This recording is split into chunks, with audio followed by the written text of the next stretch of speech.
If you would allow me a moment to share with you an amazing conversation. I'm so honored that this woman allowed me to share this. It's my hope that what I share with you is a blessing to you or some couple the way it was to her and her husband. She's 32 years old, married 6 months, no kids, to a 31-year-old man who she calls her best friend. And thought it was interesting that she reached out. She said her husband saw me on Instagram and said that he wanted to pay for a session for her to talk to me. That doesn't happen all the time. So that was a pleasant surprise. And I said, cool. Before we got started, she said, hold on, Doc, he wants to speak to you. So he runs in the room and gets in front of the camera and speak. We exchange pleasantries. And he says, all right, I'm going to let you go. He said, man, it's a pleasure to meet you. I said, likewise. So she says, well, Doc, he wanted me to set up some time because, he's had one complaint about me. And I just thought it was weird because they seem to be getting along great. I didn't know what was coming. And I said, what's that complaint? She said, Doc, I'm kind of embarrassed to say this to you. She said, but I know this is what you do, so I'm just going to get comfortable. I said, cool, what is it? She said, he's not getting enough. I said, okay, I've heard worse. That's not bad. I said, but let's just kind of break this down. I said, how is intimacy between you two? And her answer was, it's great. I said, define that for me. She said, well, he listens to me. We have incredible conversations. He's very emotionally connected to me. We talk daily. Not just in passing, but we actually sit down. He sits me down. He makes time to talk to me and understand me. I do the same for him. She said, intimacy is great. I said, I want to say to you, thank you for defining it that way, because you clearly understand that intimacy is something that happens from the neck up for women, correct? She said, yes, sir. I said, so he has busy work demands, but he's connected to you emotionally. I said, do you feel like he meets your needs from the neck up? Like, are you attracted to him? She said, yes, sir, totally. I said, does he meet your needs from the waist down? She started laughing. I said, oh, well, maybe this is the problem. She said, no. He does. When we do it, it's great. So I was really confused. And I said, so what's the problem? Are you all just not doing it enough? She said, well, the other night, what kind of sparked it, well, actually, she said it was a few weeks prior to the call that we had. She said what sparked him saying, I want to reach out to Doc is we were in our bedroom and, went through our, routine like we always do. She showered, then he showered, and they were about to lay down. And she said they pray together. I said, that's great. I said, okay, continue. She said, well, he leads us in prayer every night. That's not something I had to ask him to do. He does it. And, we will do a little bit of reading first, and then we'll pray, and then we'll talk, and, we'll go to bed. And sometimes we do and sometimes we don't. I said, how often is sometimes? She said, maybe twice a week. I said, okay. I said, do you have any physical conditions or anything?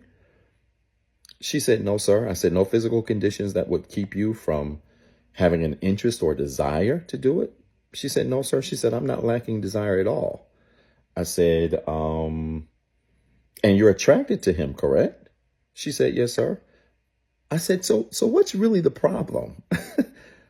She said, Doc, I really don't mean any harm by it. Like, we pray and we read, and I just really get so caught up in talking to him, and he's such a great communicator. And we talk about our future, and we talk about our, future family and dreams and goals and how we want to live our lives with one another.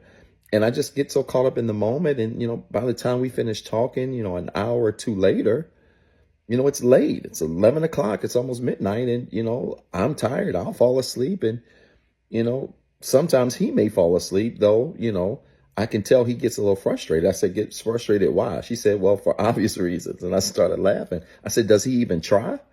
She said, he does try a lot. I said, what do you do when he tries? She said, I'll sometimes let him go through with it, but a lot of times I try to get him to concentrate so we can talk about our, our goals and what we just read. And, sometimes she said, we just finished praying. And so we'll really just kind of be connecting spiritually and things like that. I said, go get your husband. She started laughing. I started laughing because I know me. She calls his name. You could hear the door bust open and hit the wall. He runs in and says, yes, baby. And she says, Doc wants you. I said, tell him to sit down. So she slides over. He sits down. I look her in the face and I said, ma'am, let me tell you this. And I did not want to tell you this without your husband being here because it would not be appropriate. I said, you have a man who understands intimacy. You all are an attractive couple. You said that you're very attracted to him. He's clearly very attracted to you.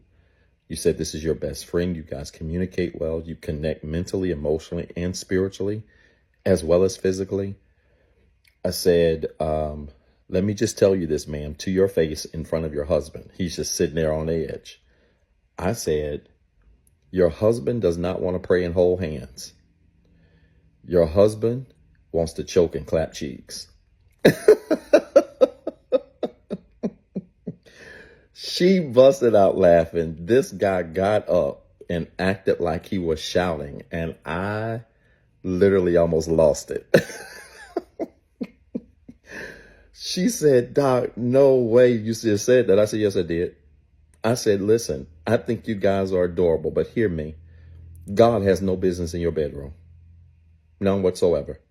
He has no business in there. And I said, people can say what they want to say. I said, but this is why marriages, whether you're Christian, Buddhist, New Science, Mother Earth, whatever you believe, your religion doesn't belong in your bedroom. That's a place for intimacy with your partner, with your spouse.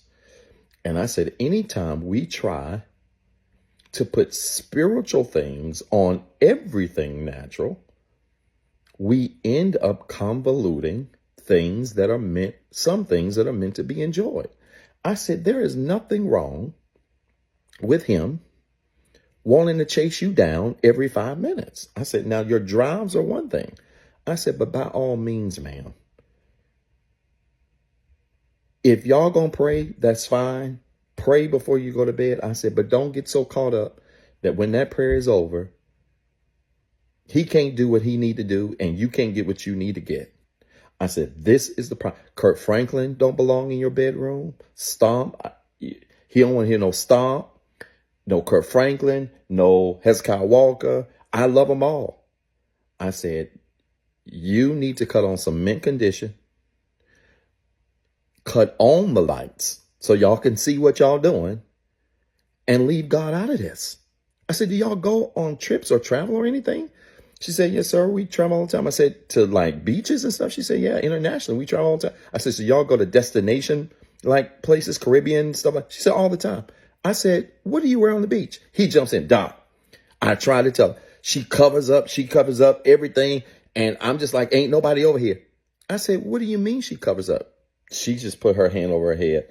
I said, sweetheart, what do you do? She said, I mean, I just put on a cover up. Like, I just feel a little uncomfortable. I said, I understand that if you feel uncomfortable. I said, but listen, that's your husband.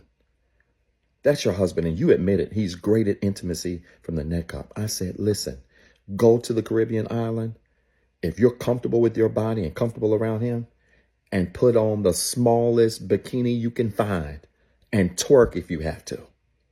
She just started laughing. He was laughing. I was laughing. We was all laughing. I said, I mean this. I said, don't you get so spiritually deep that you can't mentally and emotionally connect with your husband? I said, this is the problem with a lot of folks who have religion at the base of their marriage. And don't misunderstand me. God should be in the mix of your union. But hear me, he shouldn't be in that bedroom. Should none be happening in that bedroom but choking, spitting, and clapping. That's it. Nothing else. You pray and then put the Bible up, because that's how you're going to sustain lasting love in your relationship, in your marriage. It's so funny, true story. When I finished, What's up, everybody? This is Dr. Zeb. Listen, I've been dying to make this announcement for a very long time now, and I'm pleased to say that Inspire Nation has officially launched. Yes, we finally got a Facebook and YouTube community group where we're going to have exclusive content, exclusive shorts, exclusive discussion prompts, where we're going to engage with other people literally around the world who are on the same healing journey that we're on. I need you to go find these pages right now on Facebook and YouTube. Inspire Nation, follow the page, join the group, introduce yourself, and be prepared to link up with literally thousands of people around the world who are on the same healing journey, who are looking for the same resources, and who want to also be surrounded with other like-minded individuals who are growing in the same direction as you are. I'm so excited about this because it's the beginning of some great things I can't talk about right now. Listen, you got two jobs. One, be better today than what you were yesterday. And two, don't forget what I told you.